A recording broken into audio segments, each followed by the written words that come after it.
You're listening to a CNA podcast. South Korea is in the middle of a full-blown political crisis. Wrap your heads around this. President Yoon Suk Yeol declared martial law late on Tuesday night. 친애하는 국민 여러분. I hereby declare an emergency martial law in order to defend the Free Republic of Korea from the threat of North Korean Communist forces and to eradicate the shameless pro-North anti-state forces that are depriving our people of their freedom and happiness. This measure is necessary to safeguard our constitutional order of freedom. Very quickly, the South Korean main opposition leader Lee Jae-myung decries the move. 국군 장병 여러분. To the soldiers of the Republic of Korea, from now on, the President's order following the illegal declaration of martial law is clearly illegal and unconstitutional. Following the unconstitutional, invalid, and illegal presidential order is itself an unlawful act.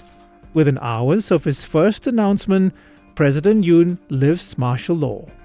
국회의 계엄 해제 요구가 After the National Assembly's demand to lift martial law troops have been withdrawn.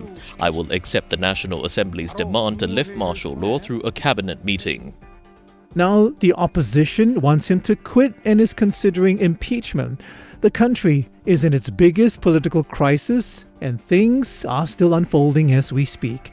I'm Arnold Gay, and this is a special episode of the CNA Correspondent podcast. CNA Correspondent Lim Yoon Suk has been guiding us through this for the past day or so, and she joins me now live from Seoul.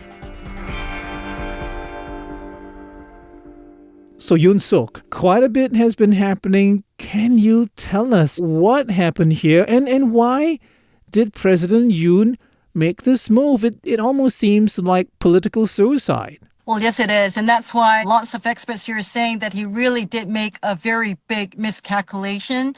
It's difficult to know exactly why he made this move, but he did. And many experts are saying that he needs to come out and give an explanation because that's the question many South Koreans here are asking. And I'm curious, too, as to what it was that got him motivated or got him so scared that he had to impose martial law on South Korea. People woke up to the shocking news and really unprecedented for South Korea in this year of 2024 to be under martial law if it did go ahead. So Yoon Suk, literally in the space of hours, you could have gone to sleep and you would have woken up and, it would have been over in a manner of speaking. So take us through, particularly from the time he declared martial law to the time he rescinded the decree. It all started about 10:30 here local time, and it was time when a lot of people here might have been in bed, though many of them were watching the news and were listening to what was happening. But he suddenly came on air, and in a live televised address to the nation, he declared that South Korea was going to be under martial law because he felt that the main opposition Democratic Party was paralyzing the South Korean government.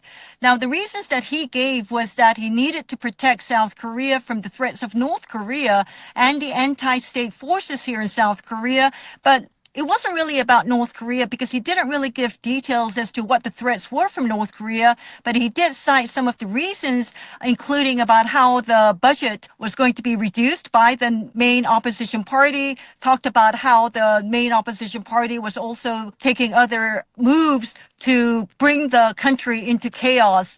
Now, following that, we had the main opposition leader, Lee Jae-myung, going live on social media saying that this was unprecedented, that South Korea could not be under martial law, and he urged Koreans to gather outside the National Assembly, and that is exactly what many South Koreans did upon listening and hearing this news of the martial law.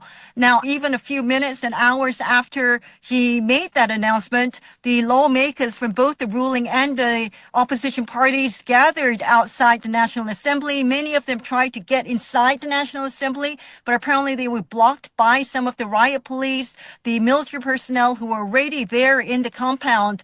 But to the relief of many South Koreans here, many of the lawmakers were able to make their way inside the National Assembly, including the National Speaker, Won Sik, and they were able to convene a meeting, hold a vote, and 190 members of the 300-member parliament took a vote, and all of them voted to overthrow this martial law declaration. And that really left President Yoon Suk Yeol with no choice but to lift the martial law, which he did about 6 hours later. Now, right here in South Korea, it's pretty calm, but I think South Koreans are still shocked by this and trying to make sense of what this means for South Korea. So, what actually happens now? I mean, there are a lot of questions, not just from South Koreans, but from people in the region, people from around the world, governments and ordinary citizens alike. Is South Korea going to make it through okay? Well, I think we are, and I'm hoping that we will. Being a South Korean myself, this is an unprecedented move. And the last time South Korea was under martial law was in late 1979, 1980s. And a lot of the elderly South Koreans here remember that. Right now, there are calls for President Yoon Suk Yeol to step down. The main opposition Democratic Party has given him until the end of today to step down, or they will take measures, including taking impeachment motion to the National Assembly. Now, the main opposition party says what he did was a rebellion act and that was a ground for him to be impeached. But let me share with you what one of the experts, Sidney Seiler, said earlier. I think the overall situation will be stable. You know, we went through an impeachment and replacement of a president under Park Geun-hye back in the 2017 time period. The system survived the transition. There was a interim leader while preparations for an election were held. An election was held and Moon Jae-in became president. And during that period, the concern of the U.S., strength of the U.S.-Korea alliance, deterrence of North Korea, we had no problems with any of that. And things relatively stabilized. Even the stock market's relatively stabilized. So, okay, a measure of confidence there from at least one expert. I want to ask you about his own party. They were clearly taken by surprise.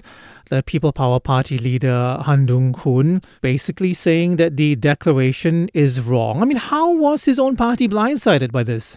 I think everyone was. I don't think anyone, apart from maybe the defense minister and maybe one or two ministers, I don't think all the cabinet ministers were aware of what was going to happen.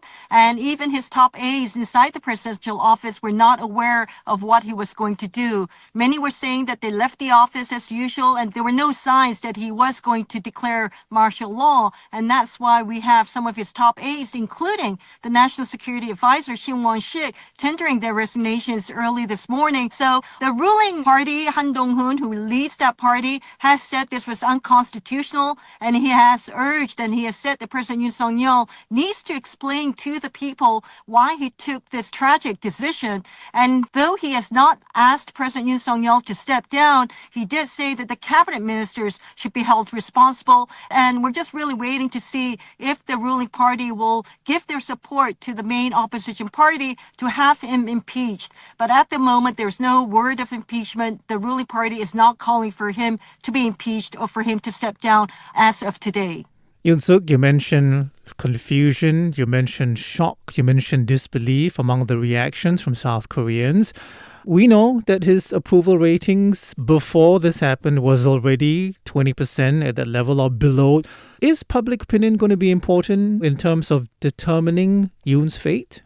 I think so. You saw back in 2016, 2017, when we had then President Park Geun-hye being impeached here in South Korea. So impeaching a president, unfortunately, is not something new to South Koreans. And in fact, the last few weeks, there had been a lot of anti-government protests here in central Seoul. And in downtown Seoul, every Saturday, you would see thousands and thousands of people gathering, calling for the impeachment of President Yoon Suk Yeol or for him to be stepping down because they feel that a special investigation, for example, has to be taken to investigate the wrongdoings of the First Lady, Kim Gon-hee. And that has been something that has really hurt him since he took office. And if you remember, we had the general elections here in April, and the main opposition party won by landslide victory. And since then, President Yoon Suk Yeol has really been a lame duck president here. And so I think public opinion here in South Korea is very important. And looking at what he did last night, I don't think, there's any doubt that South Koreans will want him to step down because he did create chaos here. He took an unprecedented move. And I don't think whether you support the ruling party or the opposition party, I don't think you're going to get any South Koreans out there giving President Yoon Suk Yeol any support for what he did. Yoon Suk, the opposition party, the Democratic Party, has been clear about what it wants. Resign or get impeached. How much clout does it actually have in Parliament? I know it controls Parliament, but can it actually push through an impeachment if necessary? I mean, I think you mentioned before that there have been, over 20 impeachments processes, if you like, carried out against Yoon. None have been successful. What makes this one different? Well, I think what he did last night by imposing that martial law, which even the ruling party members have said was unconstitutional, and he didn't take the proper steps to push ahead before imposing that martial law. And so what he did was illegal, what he did was unconstitutional, and we have heard the head of the ruling party, Han Dong-hoon, even saying that. Now, yes, for President Yoon Suk Yeol to be impeached, the main opposition Democratic Party will need 2/3 of the parliament's vote. That means about 200 members of the 300-member parliament will have to support that move. But remember, for that martial law to be lifted and for the National Assembly to go ahead with that process, with that voting system to declare martial law invalid, they needed the support and the votes from the ruling party too. And they did get that vote. And so there were 190 lawmakers who were able to get their way into the National Assembly, cast their votes, and that included the ruling party members too. And so right now, it really is uncertain as to how many members of the ruling party will want to see him impeached too. We haven't heard too much from the ruling party, but officially the ruling party says that there are no calls for him to be impeached or for him to step down. But as we discussed earlier, the public opinion is definitely against President Yoon Suk Yeol, and it might be where the ruling party members will really have no choice because many here do feel that President Yoon Suk Yeol is not capable and he should not remain in office after what he did by imposing that martial law. Yoon Suk, allies of South Korea, foreign governments around the world have voiced concern about events in the country. And some have also issued safety advisories and similar announcements. What are you seeing and hearing on the ground? Are there any signs of massive demonstrations forming, brewing, or are there signs of protests becoming tense as well? Well, we've seen protesters gathering outside the National Assembly when this first broke out late last night. Early this morning, I was outside the National Assembly. There were some protesters, but not very big. But we do have the main militant labor unions here, the Korean Confederation of Trade Unions, who have vowed to go on an indefinite strike until President Yoon Suk Yeol steps down. Now, they started gathering from this morning, and they have ordered all workers, all South Koreans, to come out to the streets from this evening to demand President Yoon Suk Yeol step down. Now, if you look at what happened in 2016, 2017, then we had candlelight visuals here, and there were tens of thousands and hundreds of thousands of South Koreans out there, ordinary South Koreans with their children out there calling for the impeachment of then President Park Geun-hye. And so it's hard to tell right now, but I do think that there will be more rallies, and it won't be violent rallies because in the past we've seen there have been very peaceful demonstrations calling for the impeachment. And so it's not where the country is in a chaos right now, but definitely I do think that there will be more rallies here. And President Yoon Suk Yeol really took a wrong move by imposing that, and he really will have no choice but to step down. And many experts here are saying that perhaps the best thing that he can do now for the country is to step down and let the country run with the number 2 Prime Minister Han Duck-soo until they can call for new elections here.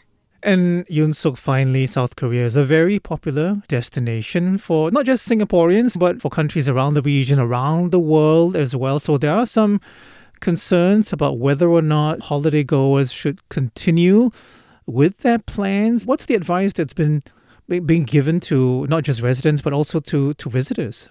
Well, I've been told that a lot of the foreigners living here have been given advisory notices by their embassies here in South Korea, advising their nationals to be careful, to try and not to stay out too late because of the rallies. But so far, there has been no official announcements made by the South Korean government about tourism coming to a halt, or we haven't heard about the suspension of flights or anything like that here in South Korea. And you are right, Arnold. I have had so many calls and people messaging me asking me if it was okay to come to South Korea now. And I tell them, well, yes, it is.